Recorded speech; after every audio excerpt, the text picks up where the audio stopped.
Merci mes amis. Merci mes chers compatriotes. Ils voulaient éteindre une voix, mais ils ont réveillé le peuple de France. Vous êtes plus de 10 000. 10 000. 10 000 à avoir répondu présent à l'appel de la démocratie. L'histoire nous a donné rendez-vous ici, place Vauban, à l'ombre solennelle des Invalides, là où reposent les cendres de nos héros, là où souffle encore et toujours l'esprit des siècles d'histoire de France. C'est ici que veille Napoléon, ce géant dont le seul nom fait vibrer le marbre des nations.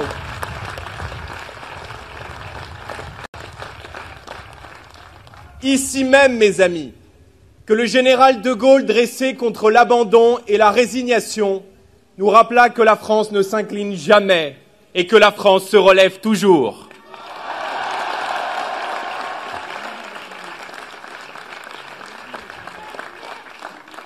Nous sommes les héritiers d'une civilisation millénaire, bâtie sur l'honneur, le courage et la grandeur. Nous sommes aussi les enfants d'une idée née il y a 25 siècles sur les hauteurs d'Athènes, lorsque des citoyens libres décidèrent pour la première fois de gouverner par eux-mêmes. Cette idée, mes amis, porte le beau nom de démocratie. Au fil des siècles et jusqu'à aujourd'hui, nous l'avons faite nôtre. La Ve République, c'est celle qui a gravé dans le marbre de la Constitution le droit pour tous les Français de choisir librement, sans entrave, sans intermédiaire, celui ou celle qui préside aux destinées de la France.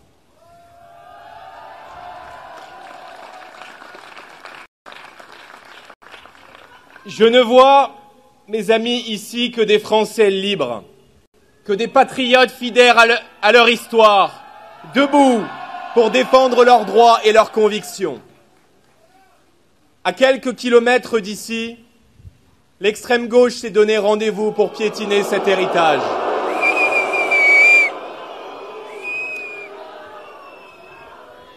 Et de le faire comme à son habitude, en brandissant des étendards palestiniens, des drapeaux rouges et verts, des slogans hostiles aux valeurs de la France, à ses institutions et à ses serviteurs. Je ne vois ici, place Vauban, qu'une marée de drapeaux tricolores.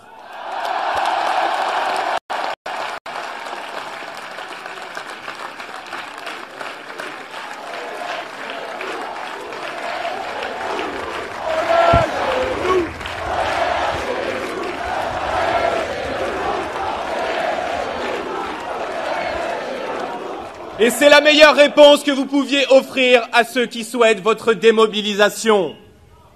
Si nous sommes tous rassemblés aujourd'hui, c'est parce que nous vivons un instant d'une particulière gravité. Le 31 mars 2025 restera une date sombre dans l'histoire de France.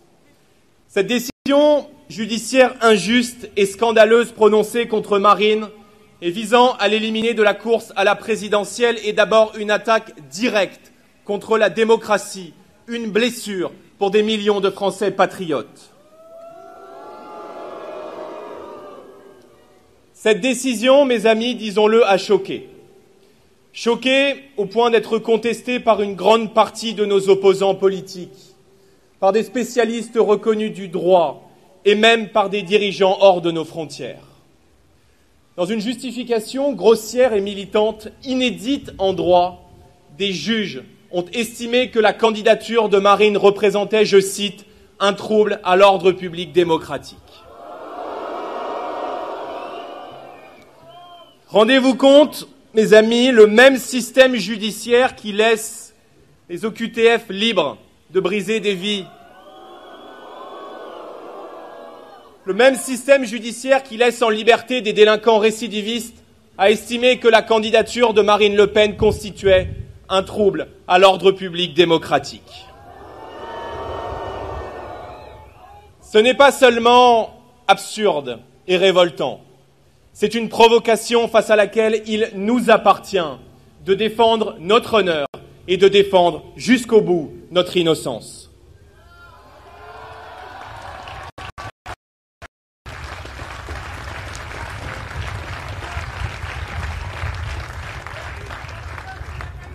Que l'on soit ici extrêmement clair, il ne s'agira jamais pour nous de mettre en accusation ou de jeter le discrédit sur l'ensemble des juges ou de l'institution judiciaire. Jamais notre mouvement ne remettra en cause la séparation des pouvoirs ou l'indépendance de la justice qui sont les garanties de l'état de droit. Pour les avoir trop longtemps subis, nous condamnerons toujours les menaces, les violences, les intimidations ou les pressions exercées dans notre pays à l'égard de quiconque. Jamais nous n'exercerons de contraintes ou de pression sur la démocratie. En revanche, nous nous indignerons toujours face aux pressions exercées par certaines organisations contre la volonté populaire. Quand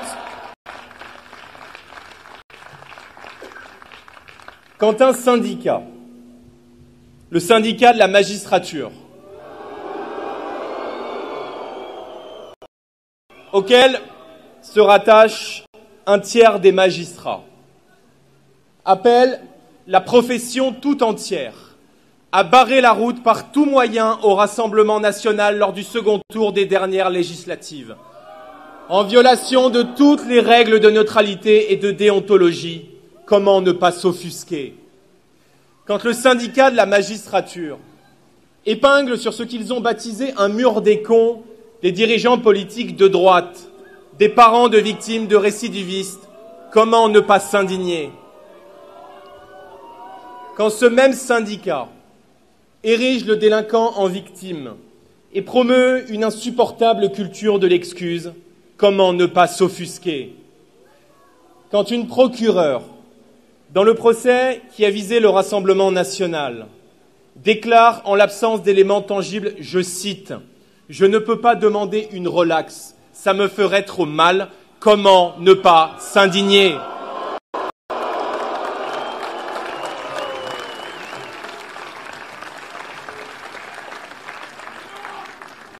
Dans cette affaire, mes amis, ce n'est pas seulement Marine Le Pen qui est injustement condamnée. C'est la démocratie française qui est exécutée sur une simple décision de justice, presque sans aucun recours possible. Avec cette décision, ils ne cherchent pas seulement à interdire Marine d'être candidate. Ils veulent vous priver de votre voix et de votre liberté de choix. Avec cette décision, ils cherchent à réduire au silence, à effacer du paysage toute une partie de la France, avec la même brutalité, avec le même mépris qu'aux dernières élections législatives lorsqu'ils ont déployé de basses manœuvres indignes pour nous empêcher de gouverner. Plus de 13 millions de Français fiers, qui travaillent, qui respectent les règles, seraient ainsi bafoués dans leur droit de choisir. Alors que le Rassemblement national est donné en tête chez les ouvriers, chez les employés, chez les chefs d'entreprise, chez les policiers, chez les agriculteurs, alors qu'il convainc chaque jour davantage tous ces Français qui font tourner le pays, tous ces Français sans qui la société ne peut plus fonctionner, n'auraient plus voix au chapitre. Quelle valeur, mes amis, quelle valeur aurait alors notre devise républicaine? Liberté, égalité, fraternité, si toute une partie de la communauté nationale était mise de côté, condamnée à se taire.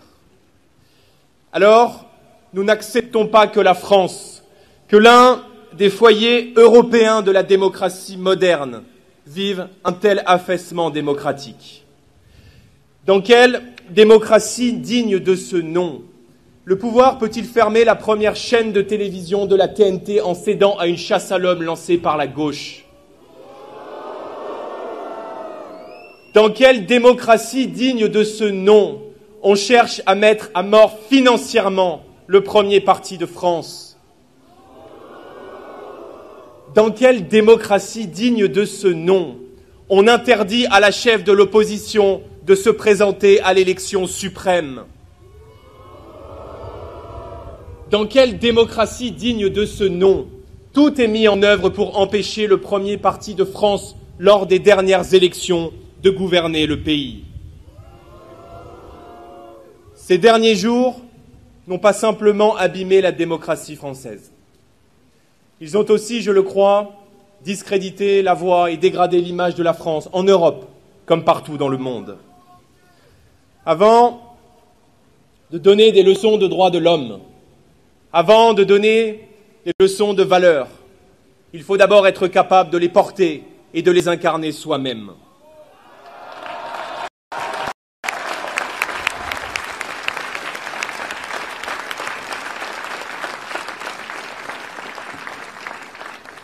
Mes amis, je ne connais pas de démocratie saine où l'opposition est réduite au silence, persécutée judiciairement, frappée financièrement. La démocratie, c'est le pouvoir du peuple, par le peuple et pour le peuple.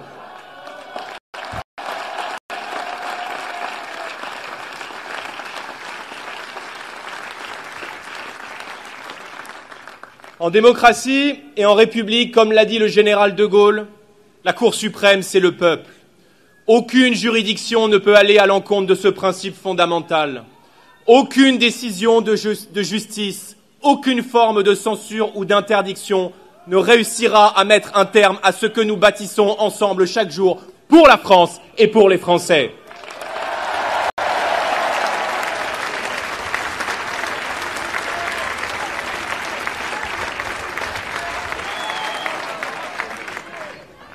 Mes amis,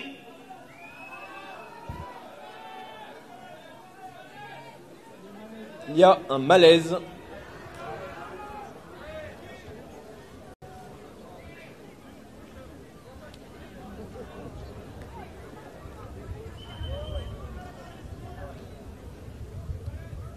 Mes amis, jamais autant de Français n'ont placé leur confiance, leur voix et leur espoir sur les épaules du Rassemblement national. Jamais, jamais dans l'histoire nous n'avons compté autant d'adhérents, de militants, d'élus, de soutiens dans tout le pays.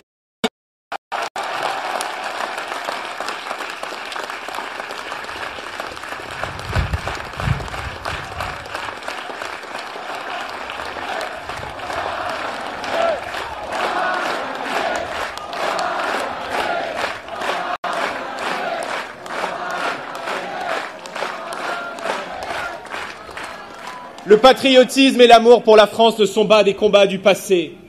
Ils sont la cause vivante du présent et la grande espérance de l'avenir. Ce sont eux qui guident nos pas chaque jour, qui animent nos cœurs et qui donnent à nos combats leur sens véritable. Mes amis, je vous le dis, nous avons le devoir sacré d'être là, de faire bloc, derrière Marine, de tenir bon face aux tempêtes, d'avancer sans relâche face aux épreuves et jusqu'à la victoire.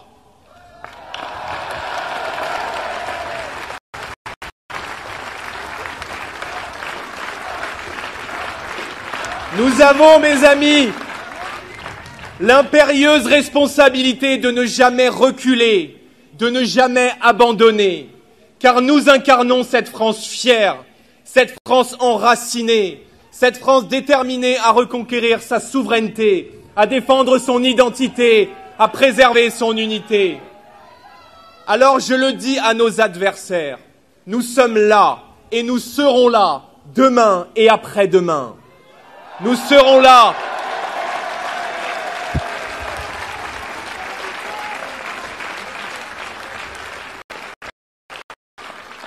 Nous serons là aux côtés de tous les Français, frappés par l'urgence sociale de la fin du mois, inquiets pour leurs valeurs et pour leur sécurité, mais toujours debout, fiers, déterminés, prêts à écrire une nouvelle page glorieuse de notre histoire.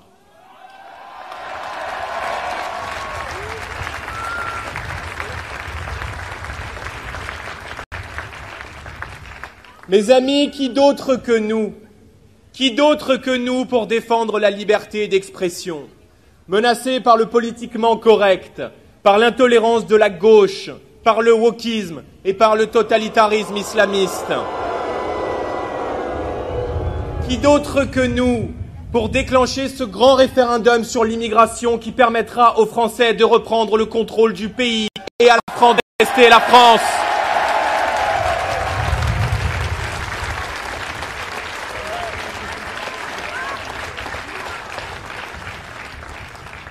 Qui d'autre que nous pour redonner aux Français le droit de vivre dignement de leur travail et à nos entreprises le pouvoir de produire sans entrave?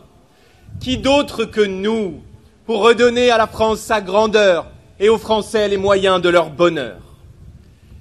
Mes chers amis, je ne peux conclure cette allocution sans vous parler d'une femme.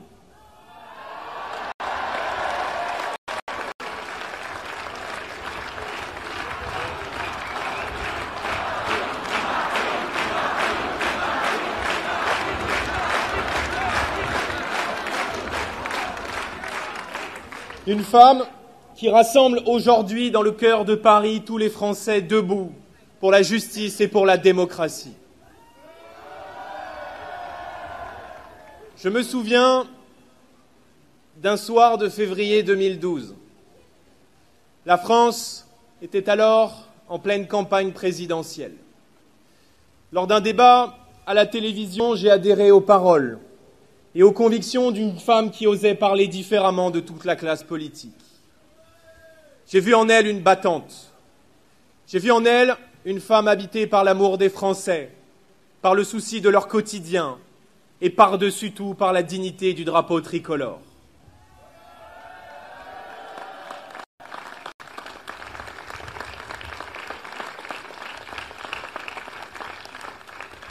Ce jour-là, mes amis, j'ai compris que Marine Le Pen était une femme d'État, avec ce qui était à l'époque sa première candidature à l'élection présidentielle. Elle m'a donné l'envie de l'engagement, autant qu'elle a fait naître un espoir immense dans tout le pays, dans tout le peuple de France, de la métropole jusqu'à nos territoires d'outre-mer. Depuis, cet espoir n'a cessé de grandir, élection après élection, épreuve après épreuve, bataille après bataille. Chaque jour, notre mouvement, le Rassemblement national, se renforce et devient chaque jour un peu plus la maison commune de millions de Français et de millions de patriotes.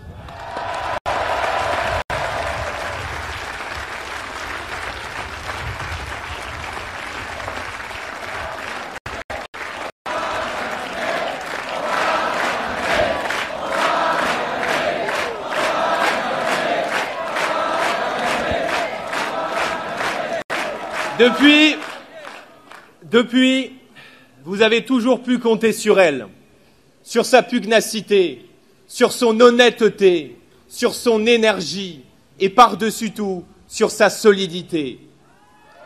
Aujourd'hui, mes amis, c'est elle qui a besoin de vous.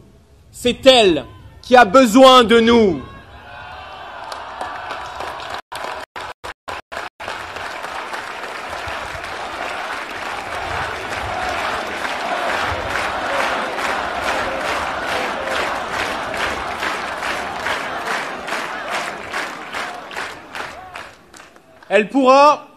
Elle pourra tout d'abord compter sur moi, et je veux lui redire solennellement aujourd'hui. Plus que jamais, le duo que nous avons formé repose sur la confiance, le respect, le partage de convictions profondes. Il s'est forgé dans les batailles, s'est renforcé dans les épreuves, et se déploiera demain, j'en suis convaincu, dans la grande victoire pour la France.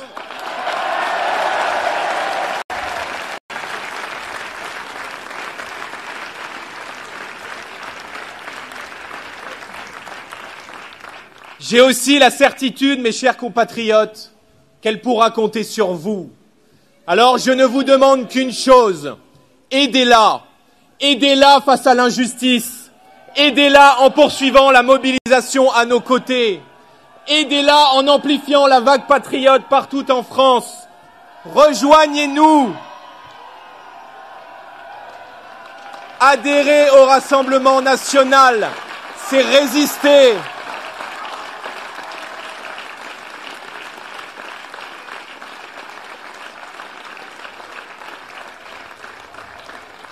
Adhérer au Rassemblement national, c'est défendre une certaine idée de la démocratie.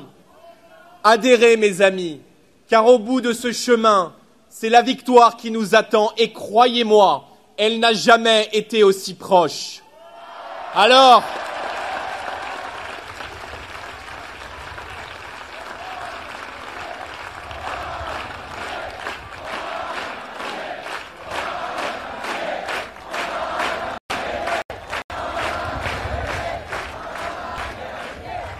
Alors je vous le demande, soyez dignes de la France, de ses valeurs, de son esprit frondeur et de sa grandeur millénaire. En ce jour singulier, proclamons-le ici au pied des Invalides. La grandeur de la France est encore devant nous. Nous sommes le peuple de France, ce peuple qui ne renonce jamais, ce peuple à qui le général de Gaulle s'adressait lorsqu'il affirmait avec conviction « Soyons fermes, purs et fidèles.